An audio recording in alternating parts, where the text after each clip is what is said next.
In the late 1960s, the Nigerian Civil War had entered a decisive phase that appeared, on paper, to favor the federal government beyond doubt. Lagos enjoyed formal recognition, steady resupply, and a growing air force structured around Soviet doctrine.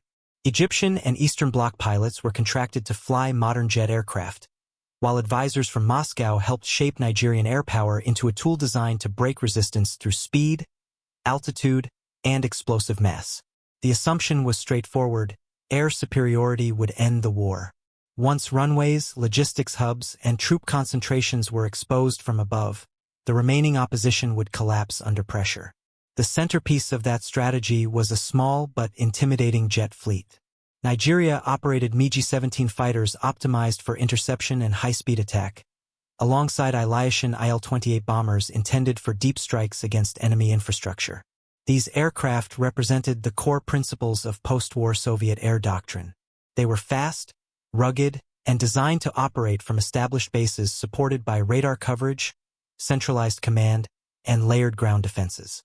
Against opponents lacking comparable aircraft or radar systems, the outcome was expected to be one-sided. Yet beneath that confidence lay an unexamined vulnerability. Jet-centric doctrine depended on assumptions about how air battles would be fought. Radar systems were tuned to detect fast movers at medium to high altitude. Anti-aircraft guns and early surface-to-air missile coverage were optimized for predictable flight envelopes.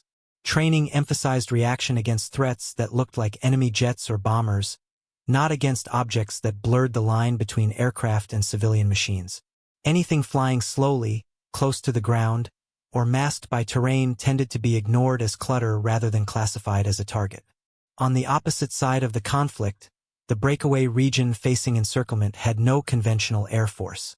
Its territory was shrinking, its supply lines were under constant pressure, and its population was suffering under blockade conditions that were widely reported internationally. From the perspective of Nigerian planners and their Soviet advisors, the air domain was effectively uncontested. There was no expectation that the skies would present new tactical problems, let alone strategic ones.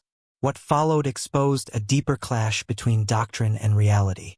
Not through superior weapons or foreign intervention at the level of a superpower, but through the appearance of aircraft that did not fit established models.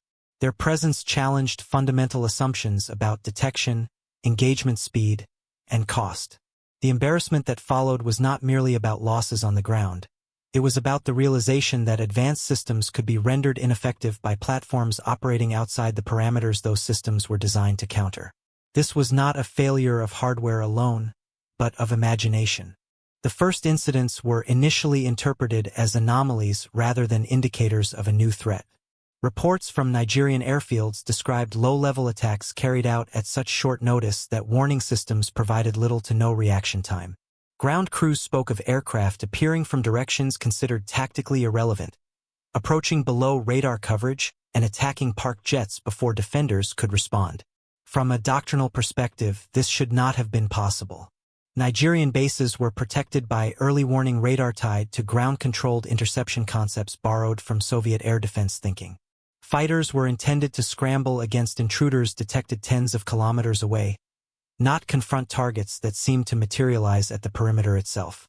At the center of the confusion was the mismatch between detection technology and flight profile.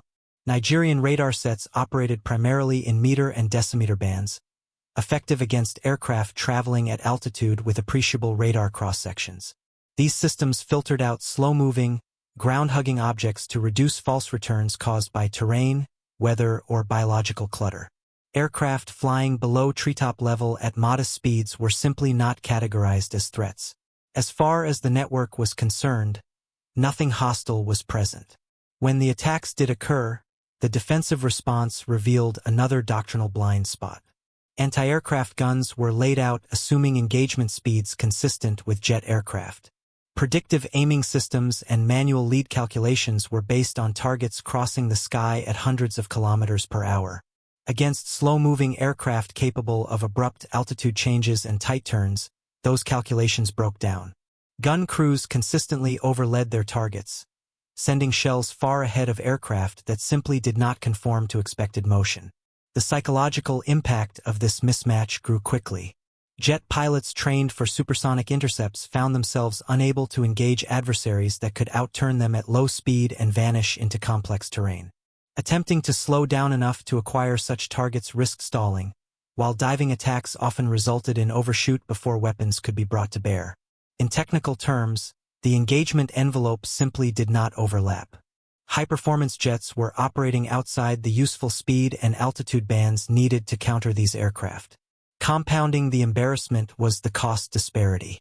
A single operational sortie by a jet fighter consumed fuel, maintenance hours, and logistical support disproportionate to the threat posed by the attackers. Each failed interception underscored an uncomfortable truth. Air superiority measured purely in speed, altitude, and radar coverage was incomplete. The Nigerian Air Force had adopted a model designed to fight peer adversaries, not a highly adaptive opponent exploiting gaps between system assumptions. What initially appeared to be a series of isolated incidents was, in reality, a demonstration that doctrinal rigidity could be as dangerous as technological inferiority. The air war was no longer following the script written by superpower planners.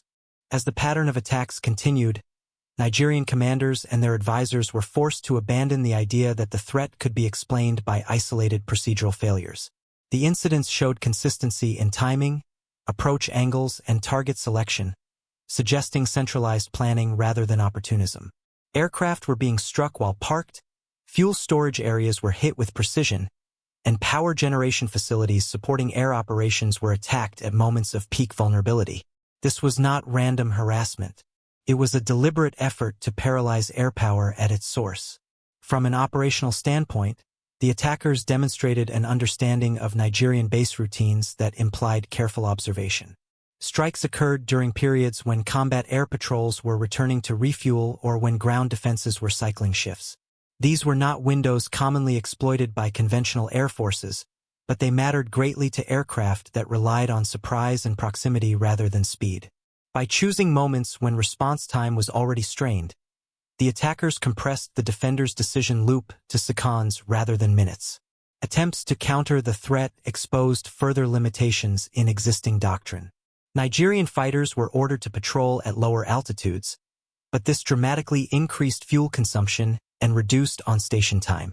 Pilots reported extreme difficulty maintaining visual contact with targets against dense terrain backgrounds, particularly in tropical conditions where haze and weather further reduced contrast. The training manuals offered little guidance for such engagements. This was a form of air combat for which neither aircraft nor crews were optimized. Ground-based solutions fared no better. Additional anti-aircraft guns were deployed around key facilities, yet their fields of fire were constrained by infrastructure and vegetation. Without reliable cueing from radar or observers, gunners were forced into reactive firing rather than controlled engagement. The result was ammunition expenditure with minimal effect. From a systems perspective, each defensive measure functioned as designed, but the overall architecture failed to integrate against a target operating outside its assumed parameters. The growing sense of frustration led to increasingly elaborate explanations. Intelligence officers explored the possibility of covert foreign assistance, including advanced electronic countermeasures or prototype aircraft supplied by an external sponsor. This line of reasoning was doctrinally comfortable, as it preserved the assumption that technological superiority must be met by equivalent or greater technology. Admitting that inexpensive platforms could exploit systemic weaknesses was far more disruptive. The reality was more unsettling. The attackers were operating in the narrow gap between civilian aviation and military airpower, a space largely ignored by Cold War planners. Their aircraft did not need endurance, heavy weapons, or advanced avionics. They needed only reliability, maneuverability at low speed, and pilots willing to accept extreme risk. In doing so, they exposed the vulnerability of air forces designed around centralized control and expensive assets. By this stage, the embarrassment had moved beyond material losses. It had become a crisis of credibility. The Nigerian Air Force, publicly presented as the guarantor of federal dominance, was struggling to protect its own infrastructure. For their Soviet backers, the implications extended further, raising uncomfortable questions about how similar tactics might be applied elsewhere. By mid-1969, the response shifted from reactive defense to intensive investigation.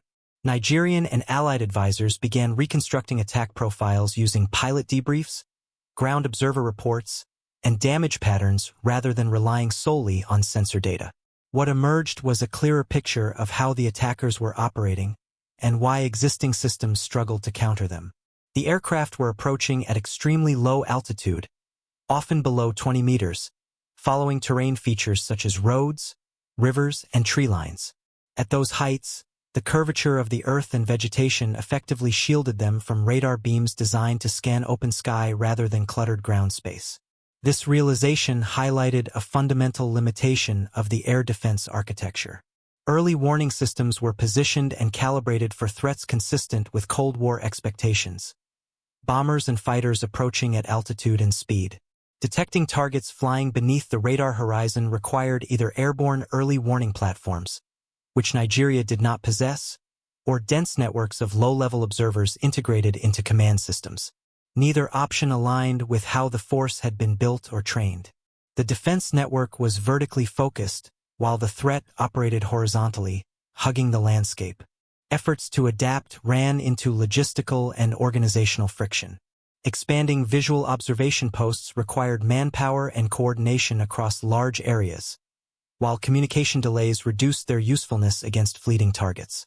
Even when observers successfully reported sightings, the time required to scramble jets or Q-guns often exceeded the window in which the attackers remained vulnerable. In effect, the attackers were exploiting the speed of decision-making rather than raw flight performance, repeatedly arriving and departing before centralized command could react. At the same time, cost asymmetry became increasingly difficult to ignore. Each damaged or destroyed jet represented a significant financial and symbolic loss, amplified by the visibility of wreckage on airfields meant to project control. By contrast, the resources required to sustain the attacks were comparatively modest. This imbalance undermined the deterrent value of airpower itself. If advanced aircraft could be neutralized on the ground by platforms that did not resemble military threats, then the logic of escalation through hardware alone appeared flawed. The doctrinal implications were increasingly evident. Nigerian airpower had been structured to dominate airspace, but not necessarily to defend infrastructure against unconventional aerial threats. For Soviet observers, the concern extended beyond the immediate conflict. The episode suggested that lightly equipped forces, operating creatively within the gaps of established systems, could impose disproportionate costs on modern militaries. This was not a question of bravery or luck alone. It was a demonstration of how rigid assumptions could be turned into liabilities. As the investigation deepened, attention shifted from technology to organization and intent. Analysts began to recognize that the attackers were not attempting to contest air superiority in the conventional sense. They were not engaging in dogfights or challenging patrols at altitude. Instead, they were applying a form of aerial raiding more closely aligned with special operations doctrine than with traditional air combat. Targets were chosen for systemic impact rather than symbolic value. Fuel reserves, parked aircraft, maintenance facilities, and power infrastructure essential to sustained flight operations. This approach exploited the centralized nature of jet-based air forces. Modern aircraft require predictable logistics chains, fixed runways, and concentrated maintenance activity. That concentration creates efficiency, but it also creates vulnerability. By striking aircraft on the ground, the attackers avoided the technical advantages of jet speed and radar-guided interception altogether. The fight was moved to a domain where reaction time, physical proximity, and surprise mattered more than avionics or thrust-to-weight ratios. Attempts to harden bases revealed further complications. Dispersal of aircraft reduced vulnerability but strained maintenance capacity. Continuous combat air patrols increased fuel consumption and accelerated wear on already limited fleets. Every defensive adjustment carried secondary effects that degraded readiness elsewhere. The attackers, by contrast, required little infrastructure and could relocate frequently, complicating intelligence efforts. From a systems perspective, the defensive force was locked into predictable patterns, while the offensive force retained freedom of action. The Nigerian command also faced constraints beyond the purely military.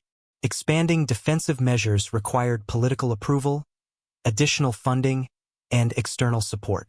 These processes moved far more slowly than the attacker's operational tempo. Each successful raid amplified pressure on leadership while reinforcing the perception that existing solutions were inadequate. The embarrassment was no longer confined to tactical losses. It was becoming a strategic narrative problem with international visibility. For Soviet advisors, the episode carried uncomfortable doctrinal implications. The reliance on high-performance platforms assumed that adversaries would either mirror those capabilities or be deterred by them. What was unfolding demonstrated a third path, bypassing capability matchups entirely by attacking dependencies rather than strengths. It was a reminder that warfare is ultimately about forcing an opponent into disadvantageous choices, not about proving the superiority of individual systems. By this stage, the conflict had evolved into a contest between adaptation speeds. One side relied on established doctrine and procurement-driven solutions. The other relied on initiative, simplicity, and a willingness to operate outside accepted norms. The imbalance in resources favored the defenders overwhelmingly, yet the imbalance in flexibility did not. That disparity would prove decisive in shaping how the air campaign was remembered. By the closing phase of the campaign, the broader implications of what had occurred were becoming impossible to dismiss. The Nigerian Air Force retained numerical strength on paper, and its Soviet-backed inventory remained formidable by regional standards. Yet, the strategic effect of airpower had been blunted. Aircraft still flew, but they no longer imposed the same sense of inevitability or control. Every sortie now carried the awareness that superiority could be undermined far from the air, on the ground, by opponents who refused to fight on expected terms. From a historical standpoint, the episode exposed a recurring pattern in modern warfare. Doctrines optimized for high-intensity conflict between comparable forces often struggle when confronted by actors willing to exploit seams rather than match strengths. Radar coverage, interceptor speed, and centralized command are powerful advantages, but only within the envelope they are designed to dominate. When a threat operates below, between, or outside those envelopes, the advantage can invert rapidly. The Nigerian experience demonstrated that embarrassment was not an accident but a byproduct of overconfidence in systems divorced from adaptability. For Soviet observers, the lessons were quietly absorbed, even if they were not publicly acknowledged. The notion that cheap platforms, operating with initiative and precision, could impose disproportionate costs would later resurface in other conflicts under different forms. What mattered was not the specific aircraft involved, but the principle. Technological superiority does not eliminate vulnerability, it reshapes it. Modern airpower remains decisive, but only when paired with an understanding of how adversaries might avoid direct confrontation altogether. In retrospect, the clash was less about mercenaries or individual machines than about doctrinal friction. It was a collision between centralized, technology-driven warfare and decentralized, improvisational tactics. That friction produced results neither side initially anticipated, and it left a lasting mark on how airpower professionals think about defense, cost, and resilience. If you found this analysis valuable and want more deeply researched Cold War and modern military case studies that explore where doctrine collides with reality, make sure to like the video, subscribe to the channel, and turn on notifications so you don't miss the next breakdown.